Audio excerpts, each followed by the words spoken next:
एक न्यूज जिसने सबको चौंका दिया। दिल्ली से कोलकाता का सफर अब होगा सिर्फ 17 घंटे में। जी हाँ, एक नया एक्सप्रेसवे जो 2026 तक बनकर तैयार हो जाएगा। ये हाईवे दिल्ली मुंबई एक्सप्रेसवे से भी बड़ा होगा।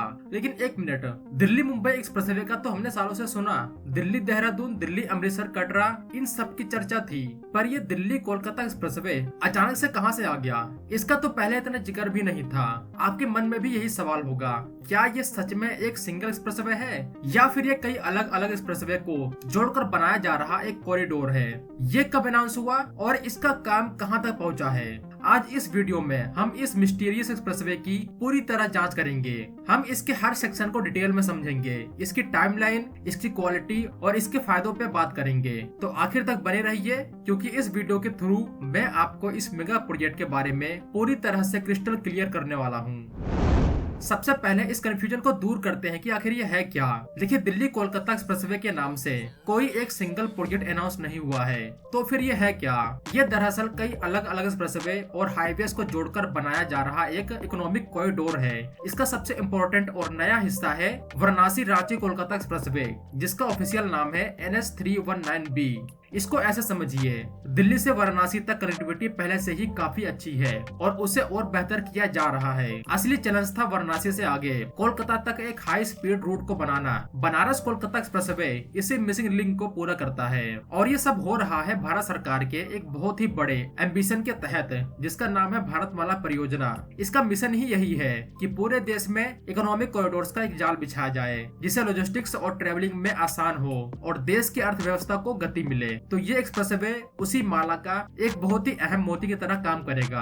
अब ये कैसे मल्टीपल रूट्स या फिर बोल सकते हैं मल्टीपल एक्सप्रेसवेज को एक साथ कनेक्ट करके एक ग्रैंड एक्सप्रेसवे का निर्माण करता है, जो एक बड़े इकोनॉमिक कॉरिडोर का पार्ट है, उसको समझते हैं। दिल्ली से बनारस तक का सफर लगभग 800 से 850 किलोमीटर का है। इसके लिए ऑलरेडी कई रूट्स है। पुराना रूट जैसे NH19, ये पुराना ग्रैंड ट्रंक रोड है जो दिल्ली, आगरा, कानपुर, प्रयागराज होते हुए वाराणसी तक जाता है। ये अभी भी एक मेजर आर्टरी है, लेकिन इस पर ट्रैफिक बहुत ज्यादा है। सो आप यमुना एक्सप्रेसवे से आगरा, फिर आगरा लखनऊ एक्सप्रेसवे से लखनऊ और वहां से पूर्वांचल एक्सप्रेसवे के जरिए गाजीपुर तक पहुंच सकते हैं, जो वाराणसी के काफी करीब है। ये एक फास्ट ऑल्टरनेटिव रूट है। इस रूट को और सीमलेस बनाने के लिए इन हाईवेज को लगातार अपग्रेड किया जा रहा है। असली गेम चेंजर इसके बाद शुरू होता है।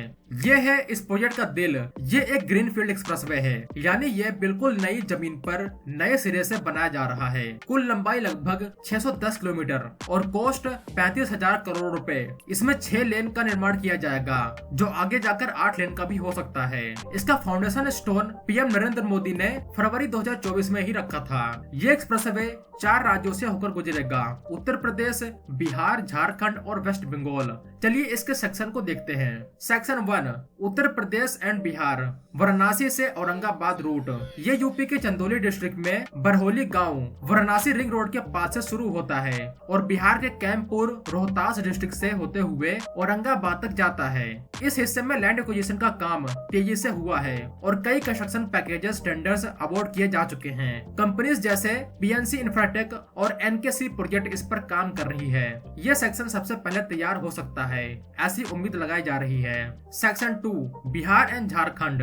औरंगाबाद से रांची। यह बिहार के गया से होते हुए झारखंड में प्रवेश करता है और छतरा, हजारीबाग, रामगढ़ से होकर रांची तक पहुंचता है। यह सेक्शन थोड़ा चैलेंजिंग है क्योंकि ये झारखंड के जंगलों और मिनरल रिच इलाकों से गुजरता है।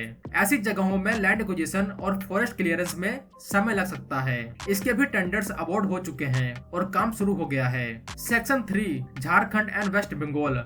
रांची से कोलकाता। यह रांची के आगे बोकारो, पुरुलिया, बंकुरा होते हुए वेस्ट बंगाल में प्रवेश करता है और हावड़ा डिस्ट्रिक्ट के उलूबेरिया के पास NH16 मुंबई कोलकाता हाईवे से जुड़ जाता है। इस सेक्शन पे भी काम तेजी से चल रहा है। वेस्ट बंगाल सरकार के साथ मिलकर अलाइनमेंट को फाइनलाइज किया गया है। यूनियन मिनिस्टर नितिन गडकरी ने हाल ही में कहा है कि इस पूरे कॉरिडोर को जून 2026 तक कंप्लीट करने का टारगेट है। ये एक बहुत ही एम्बिशियस टारगेट है। एक्सपर्ट्स मानते हैं कि अगर लैंड एक्विजिशन और बाकी मुद्दे समय पर सुलझ गए तो 2026 के अंत या फिर 2027 की शुरुआत तक ये पूरा एक्सप्रेसवे कंप्लीट हो जाएगा। लेकिन जैसा कि मैं अपने हर कंस्ट्रक्शन वाली वीडियो में बोलता हूँ, इंडिया में डेडलाइन शिफ्ट होना आम बात है। अगर ये एक्सप्रेसवे 2027 के एंड तक शिफ्ट हो जाए तो सरप्राइज मत होना। वेल, एक इतना बड़ा प्रोजेक्ट बन कैसे रहा है, इसकी क्वालिटी कैसी होगी, उसको भी समझना जरूरी है, क्योंकि रिसेंटली हमने देखा है कि कई बड़े बड़े एक्सप्रेसवेज की क्वालिटी पे कई सवाल उठे हैं। कुछ पानी में डूब जा रहे हैं और कुछ में पोर्ट होल्स बन रहे हैं, इसीलिए क्वालिटी को लेकर सवाल उठना जरूरी भी है। ये हाईवे एक्सेस कंट्रोल होगा। इसका मतलब है कि सड़क पर कहीं से भी कोई गाड़ी, इंसान या जानवर अचानक से नहीं आ सकता।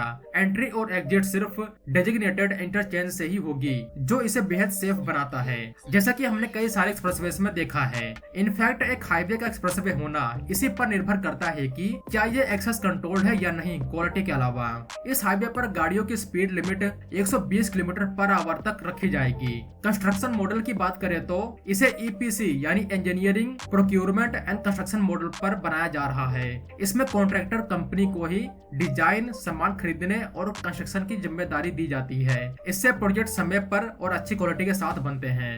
इसमें सड़क की ऊपरी परत यानी सरफेस के लिए हाई क्वालिटी बिटुमिनस कंक्रीट का इस्तेमाल हो रहा है। साथ ही कंस्ट्रक्शन में फ्लाई ऐश जैसे सस्टेनेबल मटेरियल्स को भी यूज किया जा रहा है। NHAI national highway authority of India quality control के लिए स्ट्रिक्ट स्टैंडर्ड्स फॉलो करती है।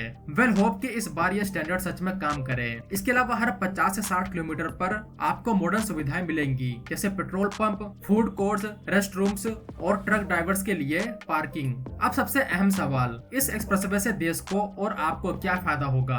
सबसे बड़ा फायदा, जो सफर अभी दिल्ली से कोलकाता तक ट्रेन या सड़क से 25 से 30 घंटे का है, वो घटकर सिर्फ 17 से 18 घंटे का रह जाएगा। वाराणसी से कोलकाता तो सिर्फ 6 से 7 घंटे में ही पहुंच जाएंगे।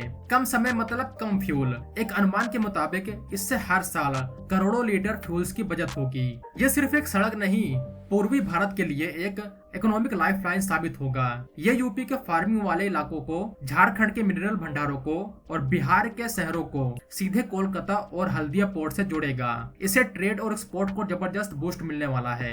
ये एक्सप्रेसवे उन इलाकों से गुजर रहा है जो अभी तक विकास के दौड़ में पीछे थे, जैसे बिहार और झारखंड के कुछ हिस्से, जहाँ पर नए इंडस्ट्रीज, लॉजिस्टिक्स पार्क और टाउनशिप्स डेवलप होंगे। इससे रोजगार के नए अवसर पैदा होंगे और एक बेस तैयार होगा डेवलपमेंट का। ये एक्सप्रेसवे एक्सेस कंट्रोल होने के नाते इस पर एक्सीडेंट भी बहुत कम होंगे। ये पुरानी NH-19 GT रोड से ट्रैफिक के बोझ को कम करेगा, जिसकी वजह से भी सफर आसान हो जाएगा।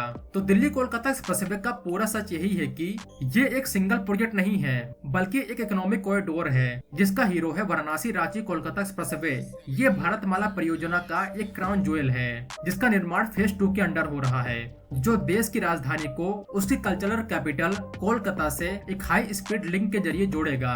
2026 का टारगेट एम्बिशियस है, लेकिन जिस तेजी से इस पर काम चल रहा है, वो दिन दूर नहीं जब हम दिल्ली में नाश्ता करके शाम की चाय रांची में पियेंगे और डिनर कोलकाता में करेंगे। ये एक्सप्रेसवे सिर्फ कंक्रीट की सड़क नहीं, ये पूर्वी भारत की तरक्की का एक नया रास्ता है। जिस तरह से Delhi Mumbai industrial corridor build हो रहा है, जिसके अंडर हमने अभी दिल्ली मुंबई एक्सप्रेसवे और वेस्टर्न डेडिकेटेड फ्रेट कॉरिडोर देखे हैं बनते हुए, और अब यहाँ कुछ इंडस्ट्रियल टाउन्स भी बन रहे हैं जो मैन्युफैक्चरिंग के लिए डेडिकेटेड होंगे। उसी तरह अमृतसर दिल्ली कोलकाता इंडस्ट्रियल कॉरिडोर भी बिल्ड हो रहा है। यहाँ पे भी एक फ्रेट कॉरिडोर का निर्माण हो रहा है और अब एक्सप्रेसवे का भी काम पूरा होगा। आपको क्या लगता है इस प्रोजेक्ट के बारे में? आपकी क्या राय है? हमें कमेंट में जरूर बताइए। अब तो आपको पता ही चल गया होगा कि ये कोई सिंगल एक्सप्रेसवे नहीं है दिल्ली मुंबई की तरह। वेल, जिस तरह से सरकार इसको प्रमोट कर रही है दिल्ली कोलकाता एक्सप्रेसवे के नाम से, यह सिर्फ PR का हिस्सा होता है, बट इन रियलिटी सच्चाई तो यही है कि दिल्ली से कोलकाता का सफर अब सिर्फ और सिर्फ एक्सप्रेसवे से ही होने वाला है। अगर ये वीडियो आपको इन्फॉर्मेटिव लगी हो तो इसे लाइक और शेयर जरूर करना। तो मिलते हैं एक नई वीडियो के साथ, तब तक के लिए जय हिंद दोस्तों।